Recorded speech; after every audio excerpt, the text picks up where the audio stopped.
अगर आप ये समझ रहे हैं कि अभी मैं गवर्नमेंट से अपील करूंगा, अपने गुस्से का इजहार करूंगा और कहूंगा कि ये किस तरह की दरिंदगी है, तो ये वीडियो आपके लिए नहीं है। आपने गलत वीडियो पे क्लिक किया।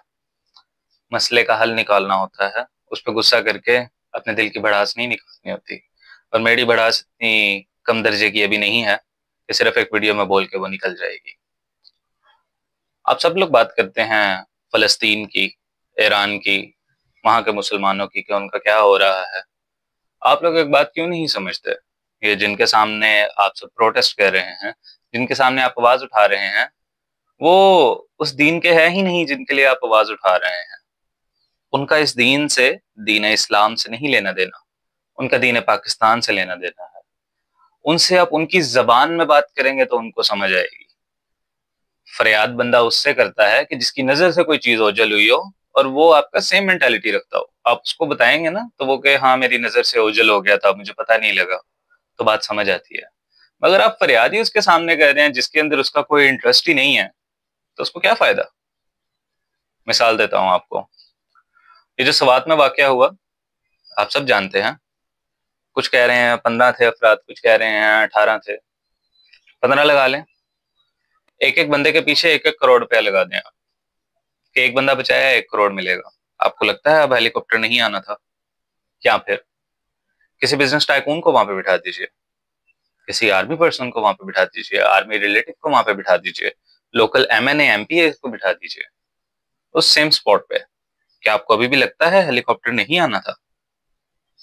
देखिए, बात यह है कि आप आम इंसान बन के आजकल की दुनिया में नहीं जी सकते। ये एक असलियत है, ये एक हार्श रियलिटी है। आपको पसंद आए या ना आए, आप एक आम इंसान बनेंगे और लोगों के रहमो करम पे रहेंगे तो उमर उमर फारूक रजी अल्लाह तआला अन्हु नहीं है यहाँ पे। वो जो कहते थे कि अगर कुत्ता भी प्यास से मर गया, भूख से मर गया, तो मुझसे सवाल होगा। ये उस दीन के लोग नहीं है। ये जिस दीन के लोग हैं, इनसे इनकी जबान में, इनके मफाद में बात किया कीजिए। आप फलस्तीन के बारे में बात कीजिए, किस लिहाज से बताइए इन्हें कि इन्हों को किस तरह से फायदा होगा, फाइनेंशियली, पॉलिटिकली। इनका सीट जो है, इनकी कुर्सी, वो किस तरह बचेगी। फलस्तीन का इस लेवल पे इम्पैक्ट होना चाहिए। नहीं करेंगे फलस्तीन की मदद, लगता है आपको? ईरान की बात कर लें। मैं जानता हूं ईरान ने क्या कुछ किया है, उसका इतिहास कैसा है, मैं इससे वाकिफ हूं। हाँ, दर्द दर्द दी है उन्होंने मुसलमानों को, दुख दिया है, दगा भी दिया होगा, जो मर्जी कहना चाहें आप। मगर लड़ाई देखें यहूदी से है हमारी, तो मुसलमान होने के नाते ही आप उनसे लड़ लेते, आप उनको डिफेंड कर लेते, आप उनका साथ दे देते। बात को लंबा नहीं करते, बात मुख्तसर सी करूंगा मैं आपसे, कि अगर आप पॉलिटिकली और फाइनेंशियली एक्टिव नहीं है, सबसे बेहतर है पॉलिटिकली। पॉलिटिकली आप एक्टिव होंगे, फाइनेंशियल हो जाएगा उदी, उसका मसला नहीं होता।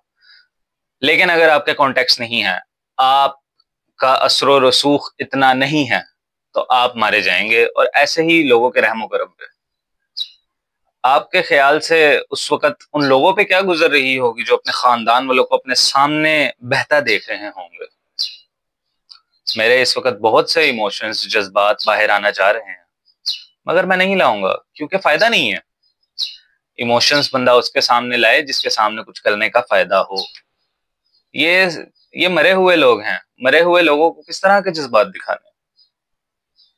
आप सिर्फ इतना ही सोच लीजिए, इतना सब सुनने के बाद, कि अगर क्या वहां पे मैं होता तो मेरे साथ भी यही सलूक होता, या अगर आप होते तो आपके साथ क्या सलूक होता।